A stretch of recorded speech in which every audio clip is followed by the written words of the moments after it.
Michael. Hello, Carl. How are you? I am fantastic. We got all sorts of problems today with blue around here. I got to fix this. What's wrong with it? Like, I see the blue couch. Yeah, it's beautiful. It's a thing of glory. Like, I feel like you're getting so attached to the blue couch now. Like, you're gonna have to start traveling with it to speak. Like, it's got to go with you. So crazy is the blue couch is getting speaking requests. This makes my branding heart sing. So we're like, like literally the blue couch is going to be on a podium somewhere. The blue couch will be at a conference in May at the first speaking request the blue couch has received. So are we allowed to say what the event is? Like, I'm just sheerly curious now. Sure. The blue couch is going to be at Jolt in May. Jolt. So Robert Sophia's marketing conference. Snappy Krakens. Yeah. Which I think we were trying to talk him into calling it CrackCon. Yes.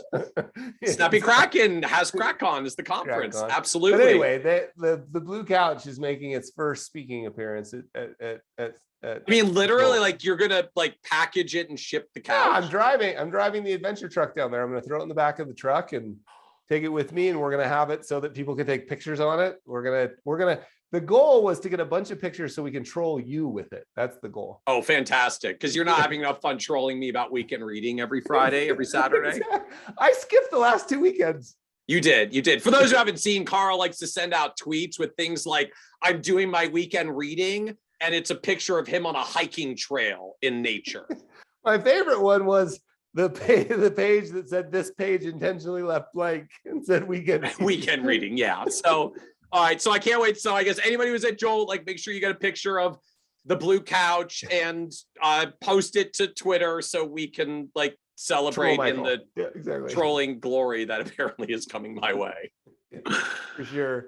So Carl, for today's episode, I wanted to talk about something that you had made a comment in our last episode that to me just like hit home in a very painful personal way, as I suspect it probably did subconsciously for so many of us in the advisor world, which is the point when you had said, if I'm on a plane and I want people to stop talking to me, I just tell them I'm a financial advisor. I think I used planner, but yes, same thing. Same thing.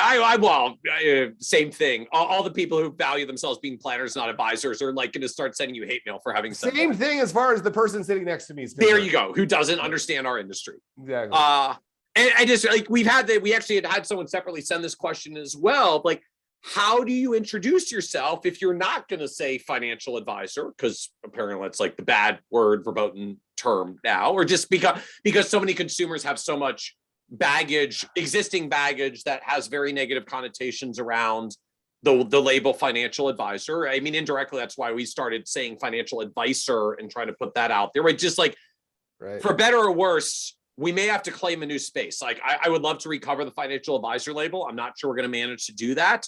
So if we can't do that, I'll continue to beat the drum for financial advisor. But that aside, like, how, if you want them to stop talking to you, you say you're a financial advisor. If you want them to talk to you, what do you say? Like, how do you introduce yourself? This is such a brutal conversation because I have literally struggled with this for 2 decades because it's like every term we use, and it's not our fault that the industry did. Like, look, it's well deserved because the industry did this to people. It's like, I can't blame anybody else for not wanting to engage in a discussion when I say I'm a financial advisor or financial planner, because what they think they're going to get, like, it's interesting. If you watch their hands, as soon as you say financial planner, it goes straight to make sure their wallet's still there. So that's what they think. Like, subconsciously you kind of do a little tap on the purse or the wallet. And again, that's because, this crowd that will listen to this lives in a beautiful bubble. And sometimes we forget that we're like a little teeny small piece of a big industry, and that big industry is still doing the stuff they've always done. And so we're out waving the flag, and we're trying, we're going to keep it up. And there's big organizations even starting to do a better job of that. And we're going to support them, and we're all awesome. But what do we do like practical level when somebody just says, what do you do? And this just brings back almost like post-traumatic stress symptoms of my symptoms. I would not really comparing it to that, but of elevator pitches. Yeah. I mean, I guess, right. The alternative to I'm a financial advisor is I'm a dream solver who makes the dreams of retirees come true. I'm sure someone has a more eloquent version of that than that, but yeah, like, all right, I guess that's the flip side is like, what's the elevator pitch, the thing you can say in the 6 to 8 seconds that you're going up in the elevator to try to make your case that you're valuable to the world. Do they still do that like they did it to us 20 years? I had to, like, I was put in front of a room. I had to practice and develop an elevator pitch. Well, that may or may not have been related to the firm that you chose to work for in the early days of your career, who had a particular outbound sales approach. But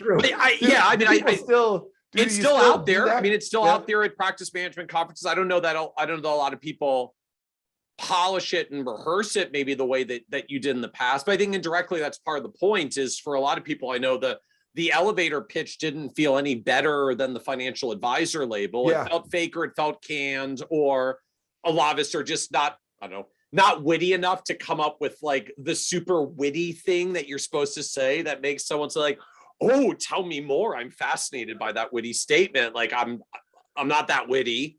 So like, how do you handle this, right? If I don't want to talk to them, I say I'm a financial advisor. And if I do want to talk to them or want them to talk to me. Yeah, let me just look. I know I'm wrong about this, but I'll just walk you through what I did, because I remember specifically being at a barbecue and I'd done the elevator pitch thing for years and like tried, and every single social setting was an opportunity to prospect and like all of that pressure. And then I was at a barbecue once and I'm talking to two people, and one of them says to the other, what do you do? And the other person says this. And I was like, what? I didn't know that he just says, I'm a doctor. And I was like, what? Wait, he didn't say, I help people fix their knees so they can enjoy time on the trails. He just said, I'm a doctor. And I was like, wait, that's allowed? Like, you're not out here pitching knee surgery to every single person who comes by. You can just be a thing and then say, how's the weather? Did you I help people fulfill their lives with able-bodied knees. Yeah, exactly. I was like, oh, wow. So I was like, so I just started saying like, I'm a financial advisor. What do you do for fun? Like I would just shift the conversation, because I was like, I'm enough with this prospecting thing all the time and everything. And then something interesting started to happen. These were people who knew me, and their version of a financial advisor or financial planner, what they've heard about in the news. And keep in mind, like we went through a period of time where we had like Bernie Madoff and all the stuff around that. So like this was a well-earned reputation. That reputation didn't match with me, so I would get this look like, and I started playing around with this look. Ramit Sethi taught me this, like to just try different, like he used to say, when people would say, what do you do? He tried writer for a while. And he was like, what I learned was everybody would say, oh yeah, me too.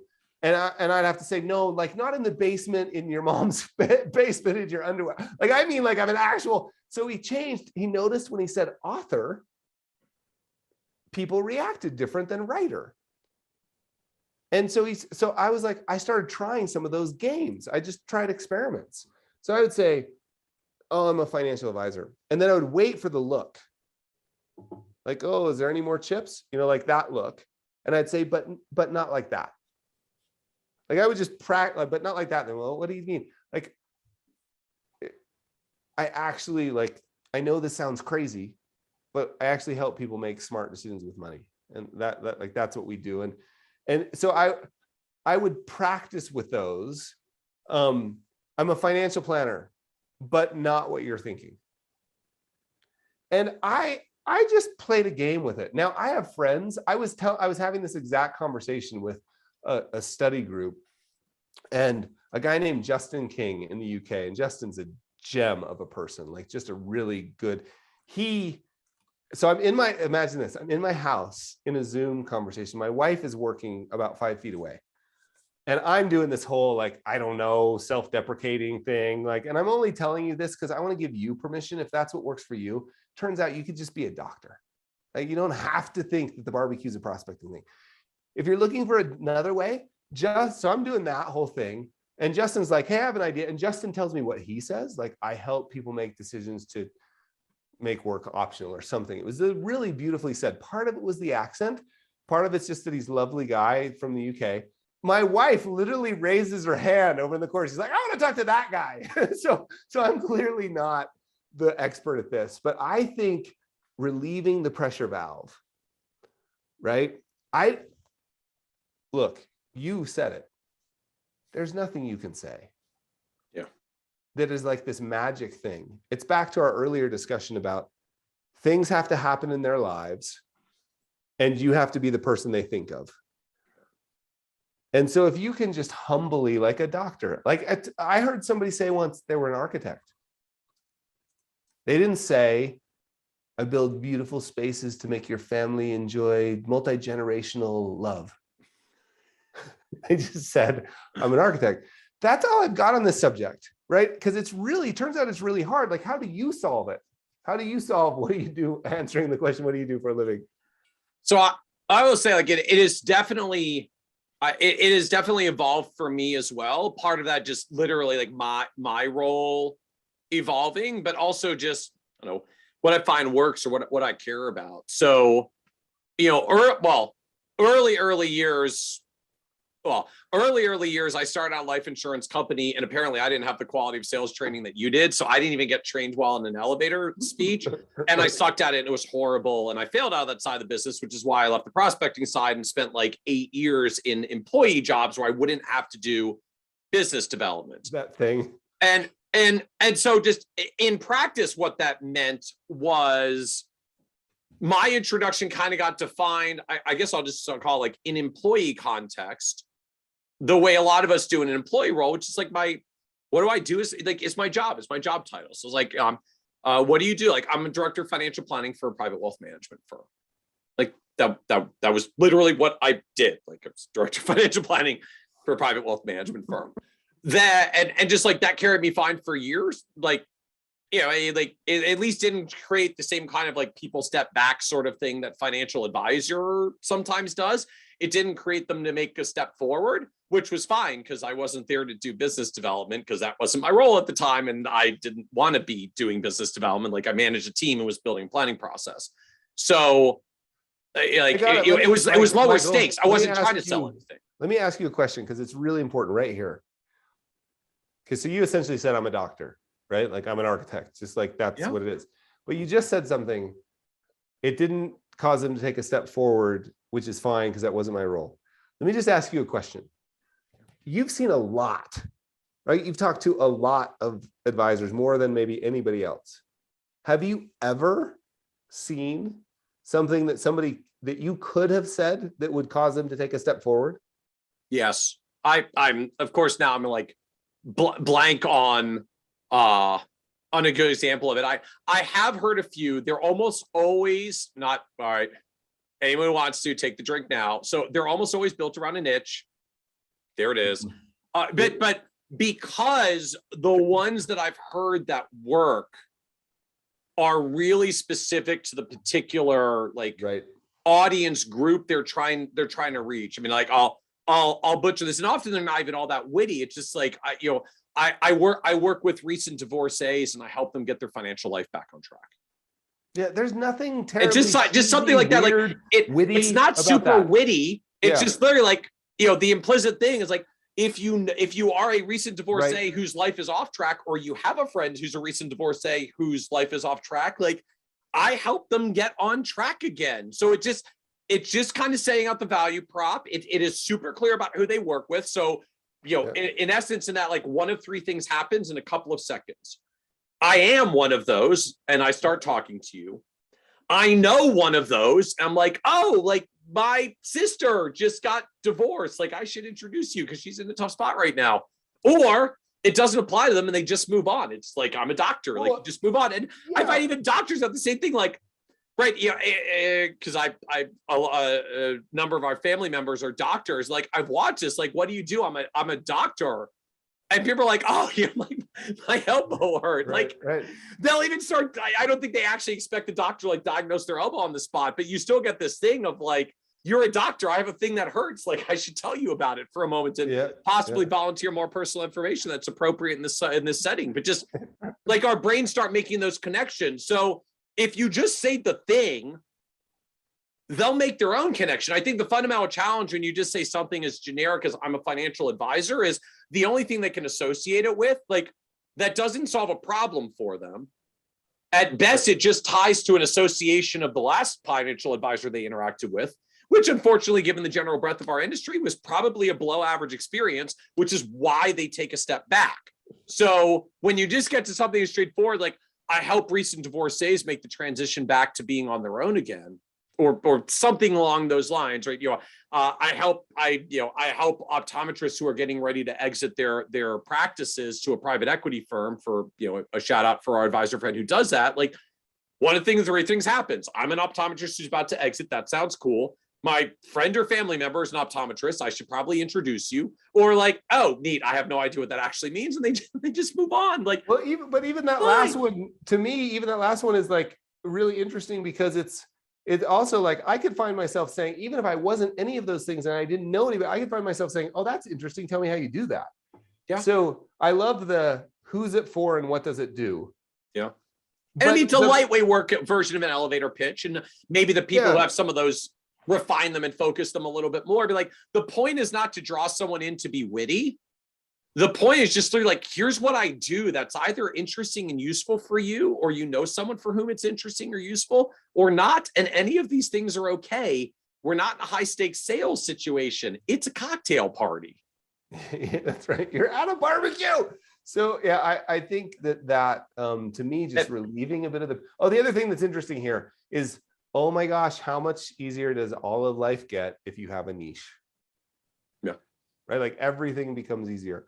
So, because what I don't know what I always struggled with was the more like, I don't know. I was going to say I help people make work optional, but I could even think of that in a niche context. Like I work with senior partners at local law firms to help them make work optional. That's interesting.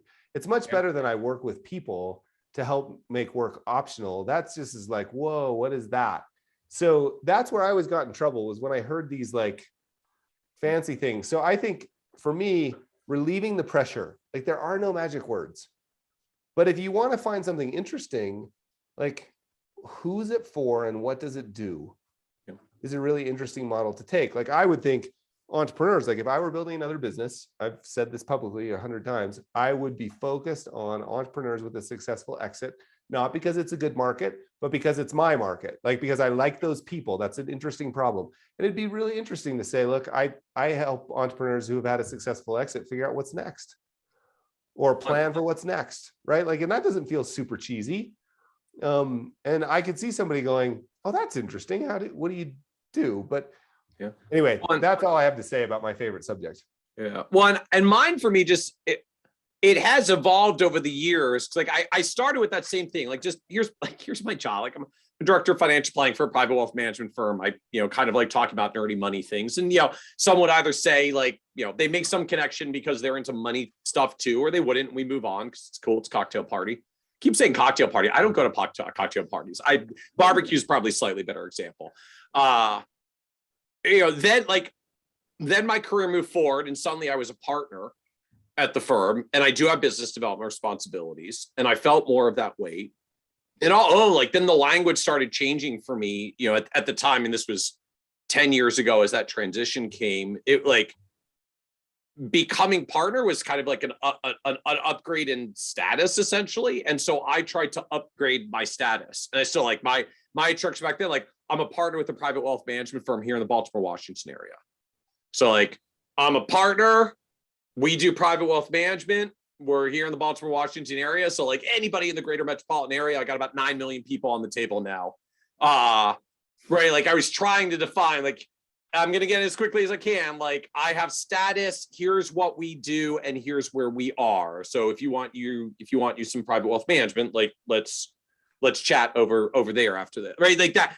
I know that's what I was going for. I don't think I thought about it that polished, but like I do reflect back, like the language changed. I started doing that, and like it produced nothing. Like it produced no outcome and results, to the point that after a couple of years, I did actually just fall back, say like, you know what, just, I don't give a crap about trying to get someone that wants to do business with me based off a random introduction at a barbecue. So I actually went back to the same thing. Like, I'm a financial planner. Yeah. And so I just like, this is not how I try to get business. So I'm just going to de-stress this whole situation. Like, I'm a financial planner. At least it makes people take fewer steps back than I'm a financial advisor.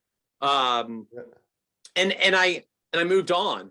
Now I will say, like, the version of this that got interesting was, there was a brief stint where I decided to play with this further. And so I started going with, I'm a blogger.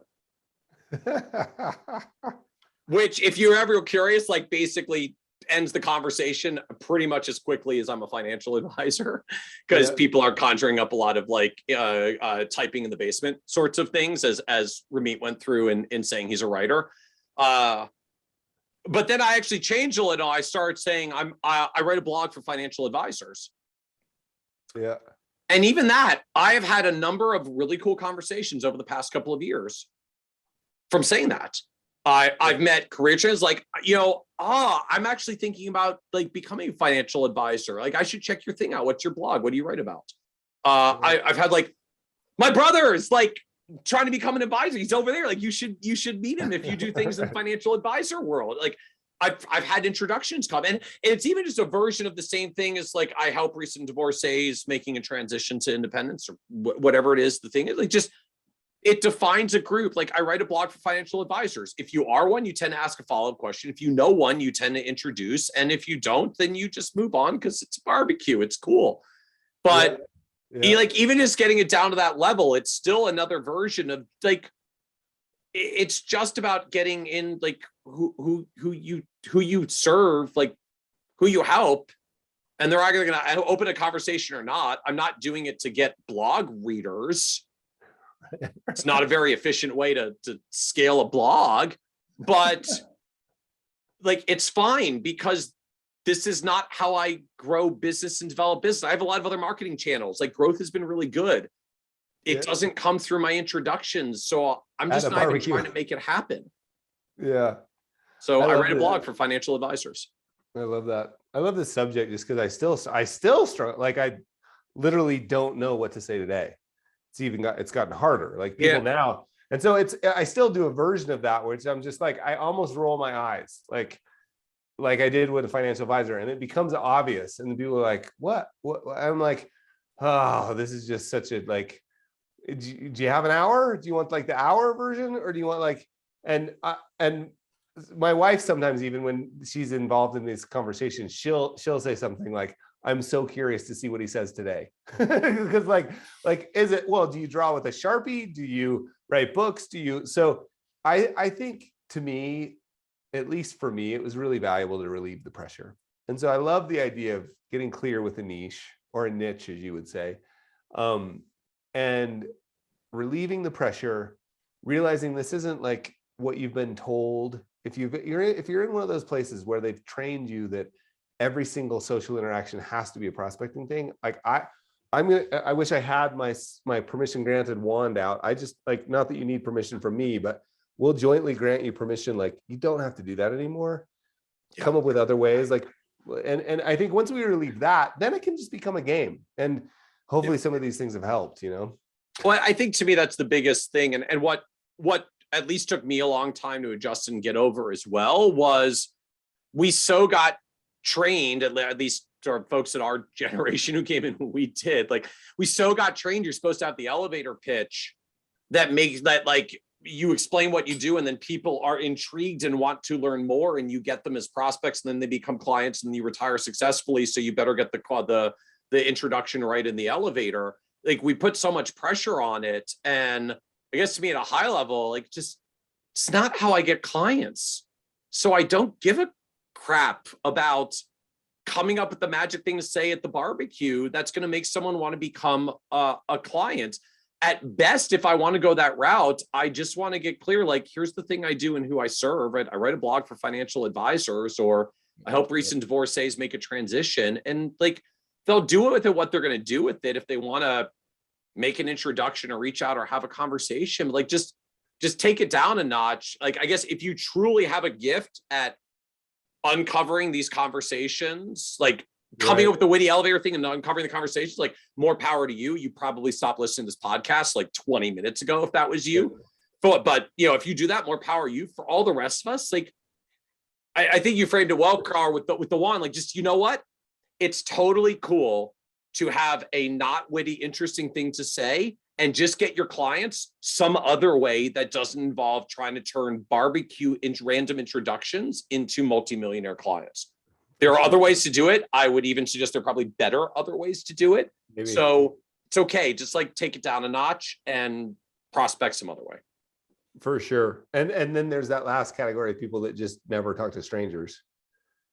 Yeah. I mean, the truth is, like, you basically won't find me at very many cocktail parties or barbecues. If you do, I'm the person in the corner so that I don't have to talk to any other people except the ones I already know who come and talk to me, because strangers are scary. But that's a whole separate introversion bag of baggage I carry around. But if that's you, permission granted to be that. Permission granted to be that. Amen. Thanks, Michael. Awesome. Thank you, Carl. Cheers.